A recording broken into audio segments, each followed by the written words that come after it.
That's good. Yeah, I decided to make this. Go for it, Lizzie. Okay. Oh, it's good. Hello. Hello. Hi. My name is Lizzie Moo. I want to thank you for being here today. I'm continuously grateful to be here and to be surrounded by so many great minds and supportive peers.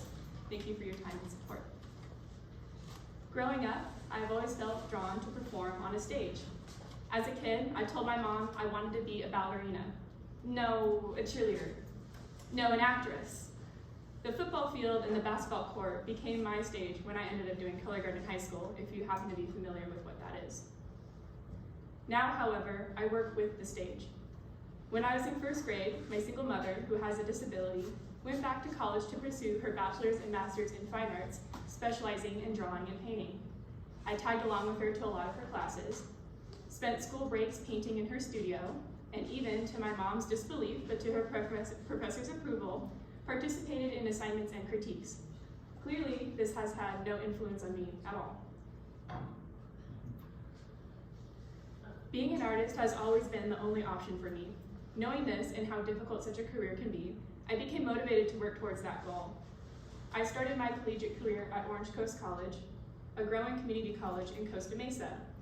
Their state-of-the-art photography program and facilities opened up a plethora of photographic tools that I could add to my tool belt, and I took advantage.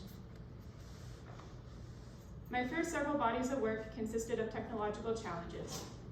I would come up with a strategy to follow and to work through, and I asked myself questions and challenged myself to try new things and get comfortable with them. For instance, can I use just my iPhone and its editing software to create abstract imagery? Can I look closer at the light around me? And can I make one every day for a whole year?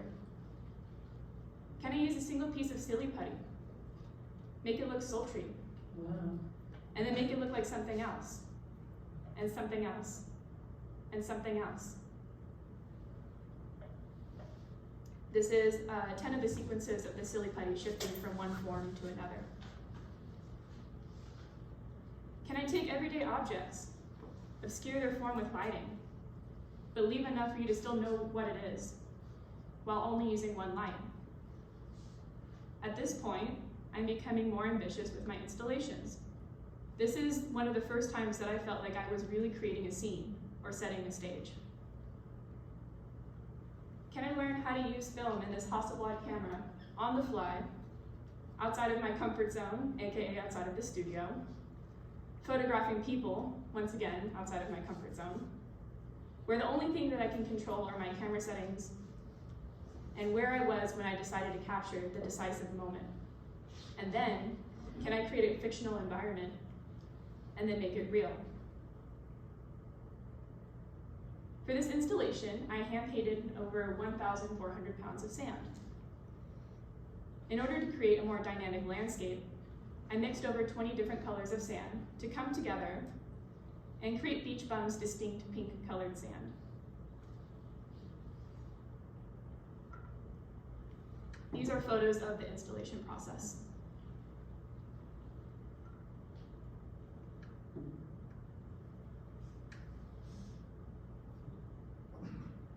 I was able to experiment with different ways of installing this work. I realized that I really enjoyed the challenges that came with different installations. Shifting and changing my work to fit different spaces has since become one of my favorite parts of the creative process. Soon, I was beginning my Bachelor's of Fine Arts in Photography, and I knew I wanted to make work that pushed me beyond my formal challenges. I wanted to start making work that pushed myself conceptually. From 2015 to 2018, politics became a growing interest of mine. In fall 2018, I saw Adrian Piper's retrospective at the Hammer Museum in LA. I was blown away, to say the least. I realized that day that political art, almost unfortunately, speaks to the past as well as to today. I began working on the work that I call political theaters. These are my political theaters diagrams. I named them diagrams because it was important to me that they weren't confused with collages. I was building these as sets for the camera and only for the camera. They would only come together for the camera's point of view. I would then light the created stage in order to emphasize the three-dimensional space within the two-dimensional space of the photograph. It was important to me that the cut edges from using an X-Acto knife were visible, showing my hand in the work. By photographing on a small scale and then printing larger, the printed ink and the texture of the paper became more tactile. I was also interested in challenging the idea that photographs are meant to be looked at quickly. I would create information-dense images or hide details that would only become apparent after a longer read. Investigation, finding patterns, piecing together events from details, thinking about how information is given to us and how it's given to us, and are all things that are on my mind at this time. On March 9th, 2020, my first political theater show opened. This is when I installed the first iteration of the political theater's curtain, framing the work so that they were on their own faux stage. Unfortunately, 4 days after it opened, the COVID-19 lockdown put my show into quarantine. In quarantine, I continued to make my political theater's diagrams. At this point, I'm struggling with how much information is too much information and how much is not enough. I think it's safe to say at this point I tended to be leaning towards including an overwhelming amount of information. After quarantine stretched from 2 weeks to 2 months to 2 semesters, I decided to take an academic leave from my BFA program. I returned to my community college and started taking classes on anything I could, from screen printing to basket weaving to jewelry making and apparel construction. In early 2022, I started working on these political theaters posters. I was inspired by movie posters and magazine covers and how they format information in layers of importance. They are designed to be eye-catching and to convey information quickly, which makes sense because they are trying to sell you something. I think a lot about how politicians sell you a version of a future that you could have if you elected them instead of their opponent. I see a lot of the political theater in the curation and marketing of a politician's brand. In this work, I tried to remedy the overwhelming amount of text by highlighting more important information. At this time, I was taking inspiration from Alexander Bell's counter-narrative work.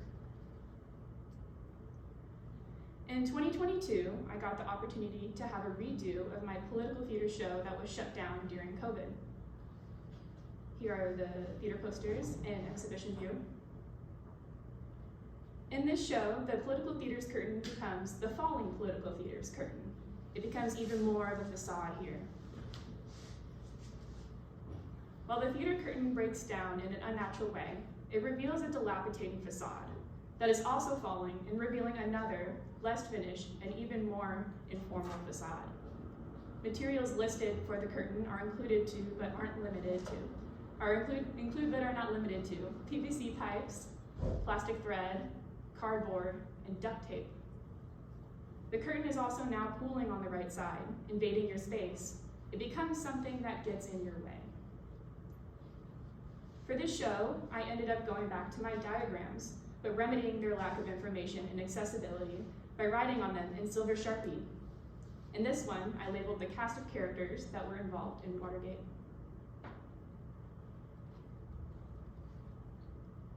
These are pages from the Mueller report that were almost entirely redacted, even after declassification.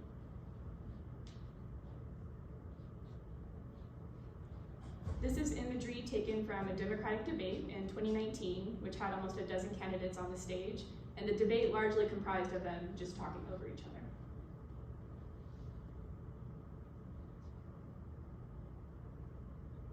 These are documents from that the Trump administration had access to by late 2019.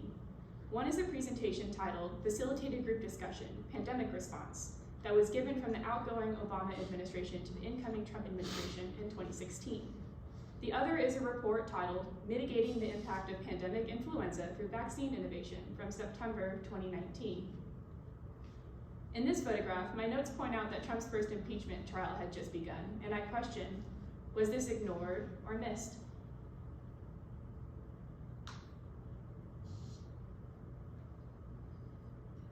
This is a 3-color screen print that I made in my room during Zoom school. The original print is 8 by 10 inches. I scanned this and enlarged it for the show. After making this idea into a photograph in 2020, it didn't feel right. So I made it into an embroidery. It didn't work as an embroidery, so I made it as a screen print. I find that as I've learned more mediums or added more tools to my tool belt, I can find the right way to package an idea that I'm working on. What Is It to Be Political Theater is a 6-minute audio piece accompanied by a transcript booklet. As someone who has studied American Sign Language, I wanted my audio piece to be accessible to anyone who is deaf or hard of hearing. However, I also wanted the transcript to convey the audio piece in a similar way, as one cannot take in the whole audio piece at once. Thus, inside the 75-page booklet, each page only contains a few words of the transcript of the audio. I feel like this piece best encapsulates political theaters as a whole, so I'm going to play a little bit for you. Hopefully this works. I'm going to play a chunk at the beginning and a chunk at the end, because we don't need to listen to the whole 6 minutes.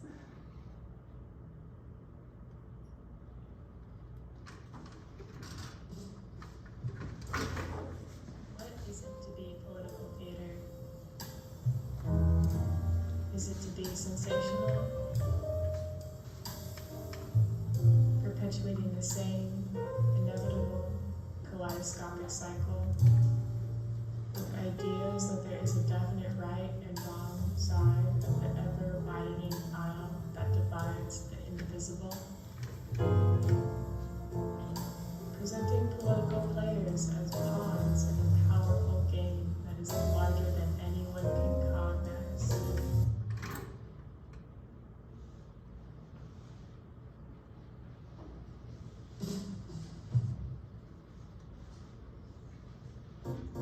The theater is invoked to stop the comprehension of information through an endless, monotonous assault of overwhelming anecdotes. After all, if it was easy to absorb, one would have more time to think.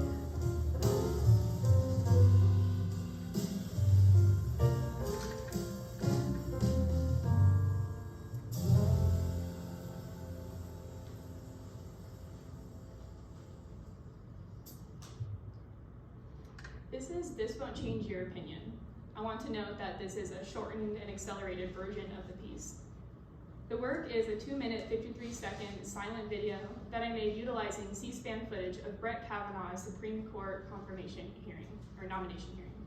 This is when Dr. Christine Blasey Ford was accusing him of sexual assault, leading to a multi-day hearing before the entire United States, before Kavanaugh's ultimate confirmation as a Supreme Court justice. If you witnessed the event, you will recall it was a whole lot of theater on many levels. In the spring of 2023, I returned to finish my last semester of my BFA. These are photos of my BFA show, exactly 1 year ago, right now. Here is the theater curtain. Here the theater curtain has become much more dramatic, more animated, and it is taking up a lot more space. It has become something that you had to navigate. The velvet fabric caught the light in a way that turned it into an alluring spectacle. The Political Theater's broadcast is an 8-minute, 19-second video to be played on loop. The video features 2 news pundits from opposing stations and points of view. The video flips back and forth between each pundit, blurring their dialogue together and calling into question how different their core values really are. In making this piece, I researched and collected actual dialogue from the news, interviews, and more, meaning this script is almost entirely made up of dialogue that was actually said in the media. I'm going to play just a section of it for you. Some say that children having guns to defend themselves would be a better solution to protect our children than the child labor laws that protected our children that are being repealed in our country right now. Want to really talk about protecting our children in schools? What about harmful transgender ideologies? What about breast augmentation, BBLs? Those are both gender-affirming surgeries. Hey, I'm just asking questions. You want a question? I'll give you one. How can you pretend to care about this but not about that? The purpose of a journalist is to hold those in power accountable. Which ones? We don't talk about that. Look, all we want is a government that's hands off women's bodies. No one can force me to wear a mask. It's my body, my choice. It's my body, my choice. No one should be able to force someone to have a child. Should I mention how some say that children having guns? This is conversational relations. This is an interactive performance piece. This piece is a transformation of my political theater's posters. When I made these photos, I made them in hopes that they would generate conversations. I realized that if I wanted this work to get people to talk, that I should make it do just that. Conversational relations features a podium, 2 chairs facing each other, a bowl of candy, and 2 sets of conversation cards.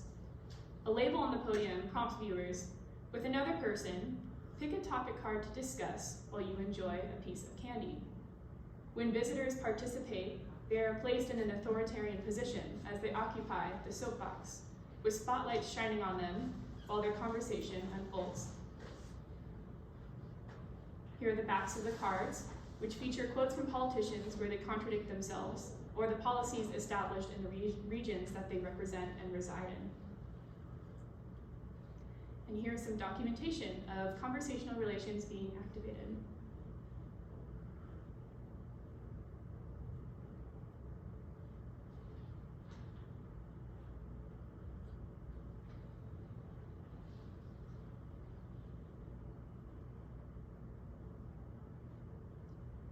And I'm going to bring it forward into some of my current work. Last semester, I made What Was I Made For?, which is a homemade American flag that has been constructed from sourced materials and then almost entirely seen ripped apart in order to question where the American flag as a symbol and as an object exists. After being inspired by the lyrics in Billie Eilish's song, What Was I Made For?, I imagined the American flag expressing similar questions and woes. I used to float, now I just fall down. Thought I was happy, but I'm not sure now. I'm just something you paid for. What was I made for? This semester I've been creating in a way that I consider to be an inverse of my usual creative practice. In my journey as a growing artist, I have almost always either worked from a prompt, can I use this technique to create a body of work? Or I planned and knew everything about the work from the start, so creating the work was a matter of technical execution. While this was a method that helped me grow as an artist, I recently have begun to find it really limiting my artistic practice. So I began practicing making art in a way that felt backwards, starting with a punctum, and then making, experimenting, and searching creatively in order to open up the work and find its resonance. This is Senate Decision Makers, set number 118, Work in Progress, Title in Progress. It's compiled of all 100 of our official portraits of our senators from the 118th Congressional Senate. Each portrait has been X-Acto knifed in order to remove the senator themselves from the photo, leaving behind their silhouette and background. With this work, I am interested in the information that is left behind when you remove the likeness of the politician, or in other words, remove their primary brand.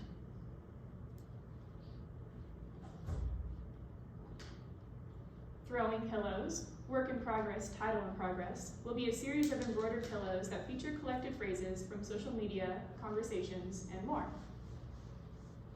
Most recently, I have begun collecting responses through this survey.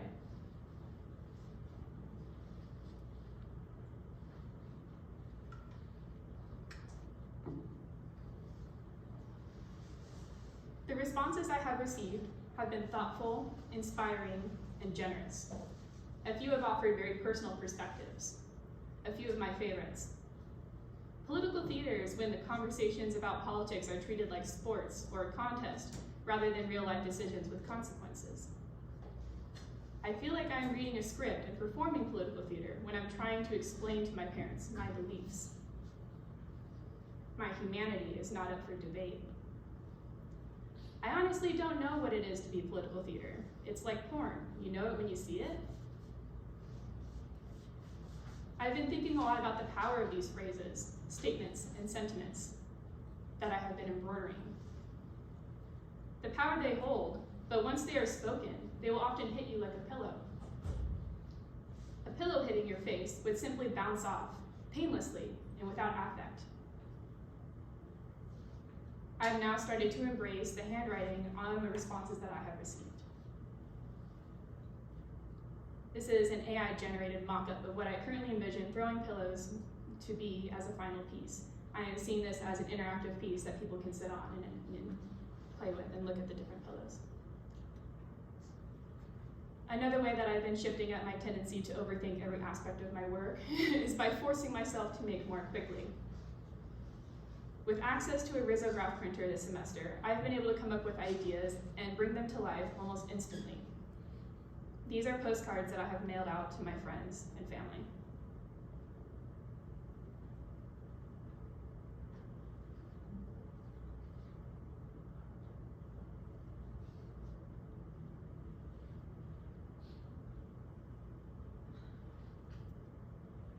This semester, I was fortunate enough to be able to do another iteration of political theaters, once again shifting and changing the work to set the stage in a new space. Through political theaters, I have been able to make work about the stage, I've been able to make work that utilizes the stage, and all at the same time, I've been able to build my own stage. Ultimately, here I am on a stage performing for all of you.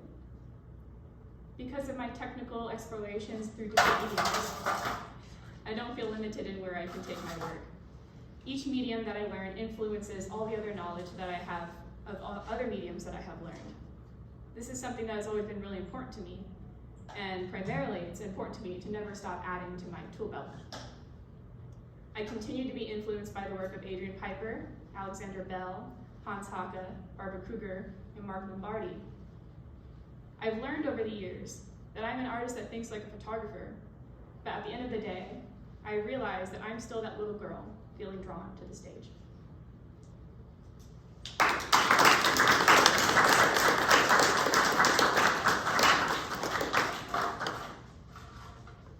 Thank you.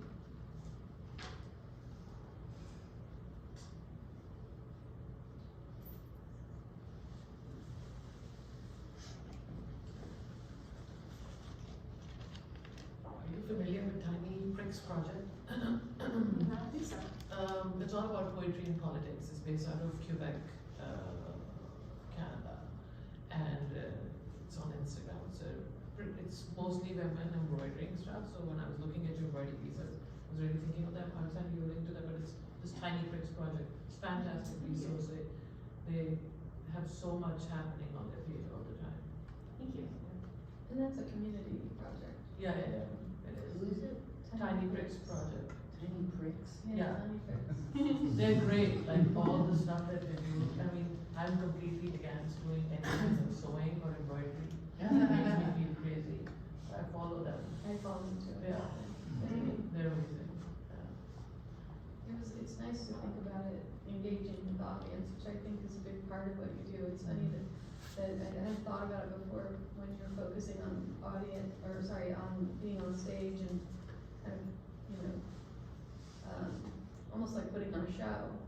But so much of your work is also interactive in that way. And so maybe think differently about just seeing it in this way. Maybe think differently about that exchange that's going on. I have a question about most of the work, and certainly the theatrical pieces, feel very much like they're made for either the stage or for the gallery. Have you put this work back out into the everyday room, or is it then mostly within protected art spaces? It's mostly been in protected art spaces. That's part of what's really interested me about working with Offset this semester is that you're able to create things that you can spread more easily. So I think that's part of like me working on the workshop is me opening up this community that I'm drawing from for inspiration, information, sentiment, and all of that. And the postcards are something that are able to venture out into the world. So it's definitely something I'm interested in and I'm working towards, but for the most part, yeah, this work has been in protected spaces.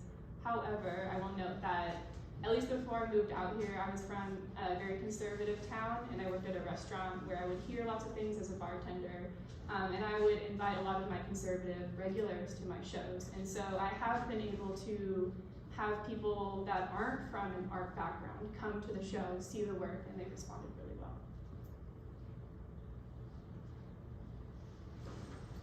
Thank you, that was a very good, concise, presentation, good job. Thank you. I just keep thinking politics is theater, when is it not theater? Yeah, For that? I agree. I agree. It's kind of like almost always there, and that's part of the nature of it, unfortunately. Fortunately for me, it gives me a lot of material to work with. But I think seeing politics through the lens and the idea of a theater has really helped me come to grasps and acceptance with the situation that it's in. And I like, kind of going back to like that quote by Audre Lorde, like you can't take apart the master's house with the master's tools. I think that to completely negate the fact that there's a lot of theater going on wouldn't be a very successful way to try and make a change, or at least open up a dialogue. Oh, no, I'm not suggesting Yeah. that. No, I agree. I agree with you, there's a lot of theater. And I just think that looking at this through the lens of the theater has really helped me. I see, yeah. Maybe talk a bit more about that. Helped you make art, helped you understand, helped you process? Help me understand and make art. Yeah, it's become this whole, lens is a really great way, this whole lens through which I watch the politics unfold. Have you thought about doing politics in a theatrical way? Can you elaborate on that? Like the Well, Yes Men? remember Run for Eileen office. Miles, you know, the poet Eileen Miles ran for president. Oh, I'm not In the interested. 90s. I'm not interested in holding political office. Hamilton. Well, it's sort of political subject put into musical theater. What do you mean by your? I mean, like doing an act, you know, a public act that's political but also theatrical. Like Yeah. she as an artist. Like Yeah. Eileen Miles ran for president, which meant that she, you know, she's a queer poet, and she, so she gave speeches and, you know, So she critiqued while participating. yeah, and she kind of personified a candidate that, have you ever read Zoe Leonard's I Wanna Die for Yes. President? Well, you should read it. Anyway, it was kind of like she was acting that out, Yeah. you know? Anyway. I am a firm believer that there are people that are meant to be artists in the world, there are people that are meant to be doctors, there are people that are meant to be politicians, and there are people that are meant to do our taxes. And I personally identify as the artist, and I think that is where I am choosing to work with my voice. As far as opening up outside into a public realm, this semester I've started experimenting with performing my What Is It to Be Political Theater piece live. I have a velvet ball gown that I made out of one of the previous curtains, and I wear that for it. And so that's something I'm interested in kind of working towards, but honestly, moving forward, who knows? Well, I just want to be clear, and then I don't want to push this too far, but just, you would be doing politics as an artist. Yeah. You would not be having Yeah. to Got it, suddenly yeah. become A politician? Ted Yeah. Cruz. Like I don't think Eileen Miles was wanting to, we're like expecting Become a it to be politician. Teddy, right? I was going to recommend maybe looking at like Pope L if you haven't, as someone who's Yeah. kind of like, and also I think using like the flag in interesting ways as well as sort of doing performance to do politics, in Chicago specifically. Yeah, there's a memorial play being performed in Hyde Park on Saturday. For Pope, because Pope L, every year he would organize the grad students to put on a play. And, so they're gonna put on the play. Are you familiar with Jenny Holzer's work? Yes. Okay, so, you know, and she uses all different kinds of things, right? Different mediums like wool or benches or vans, and it's constantly like, one of the things that really intrigues me about your work is the use of words, language, and how you, but I feel like like writing something, making postcards, sending them out is still you taking charge and control, not really asking the public to interact that much. And I'm interested in seeing how you bring the public to share in this dialogue. Otherwise, it will only remain linear. It's not gonna be more complicated than you just putting some words and sending them out. So what's the interaction That's that what's, you're thinking of, that's right? what's really exciting me about doing this like survey Yeah. workshop that I've been doing. Yeah. It's been really inspiring. Her piece that was up at Tate, her show that was up at Tate, if you can, and you'll find it on Tate Modern's website, there is a statement where she talks about using a lot of things simultaneously. You kept on talking about the tool belt. Is that the word that you were using? Yeah.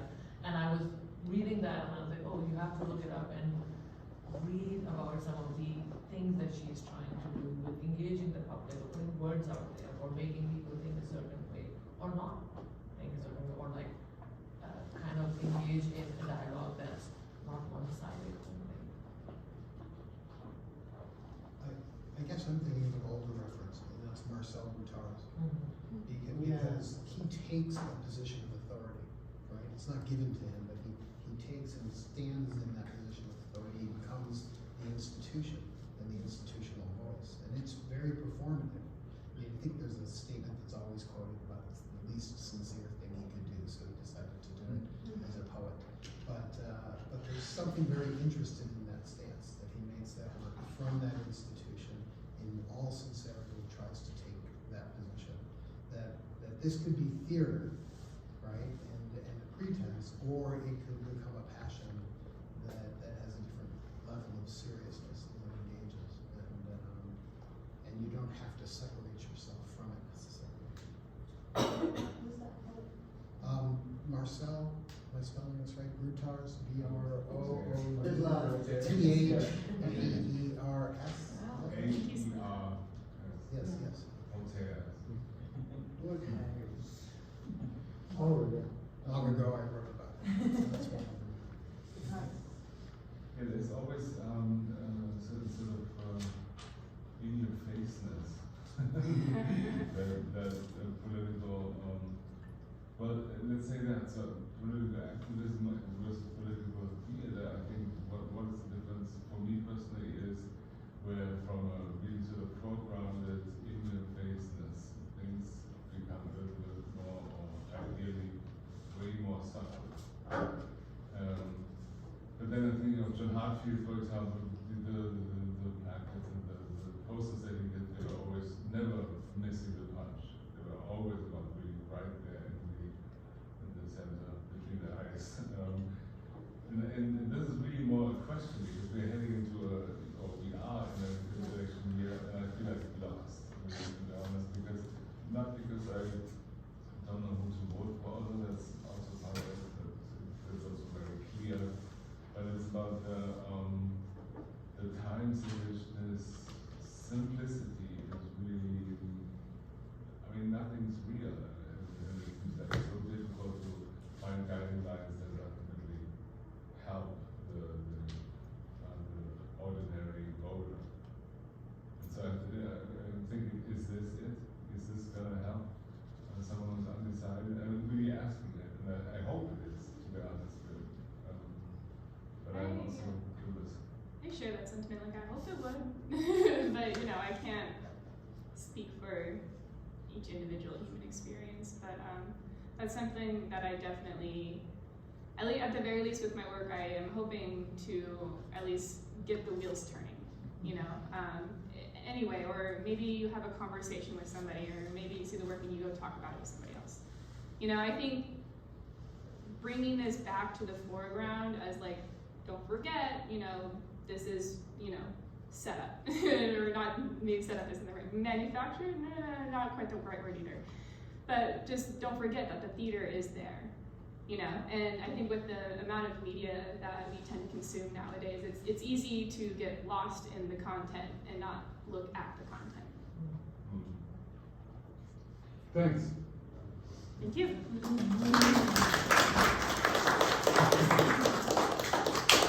And up next is Lily.